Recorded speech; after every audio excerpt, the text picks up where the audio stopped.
जालना लोकसभेची जागा ठाकरेंच्या शिवसेनेकडे जाण्याची शक्यता असून गेल्या 5 दिवसात झालेल्या वेगवेगळ्या बैठकांमध्ये शिवसेनेनं या जागेचा आग्रह धरला असं समजतंय आणि या जागेवर ठाकरे गटाकडून माजी आमदार शिवाजीराव चोथे यांचं नाव समोर येत आहे।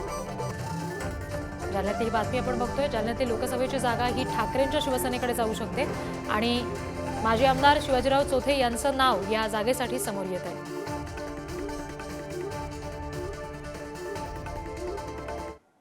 जागा जर ही शिवसेनेला सुटली तर निश्चितपणाने पक्षप्रमुख जे काही आदेश देतील तो आम्ही या ठिकाणी पूर्णपणे पाळू आणि जालना लोकसभा लढण्याच्या अनुषंगानं जिल्ह्यातले सगळे शिवसैनिक खऱ्या अर्थानं आता सज्ज झालेले आहेत। गेली अनेक वर्ष या जिल्ह्यामध्ये शिवसेनेची ताकद प्रचंड आहे आणि आमच्या ताकदीवरच गेली 5 टर्म या ठिकाणी रावसाहेब पाटील दानवे यांनी सीट काढलेली आणि म्हणून ही सीट शिवसेनेला मिळावी अशी शिवसैनिकांची तीव्र इच्छा आहे आणि त्यांच्या इच्छेच्या बळावर निश्चितपणाने ही सीट आम्ही काढू।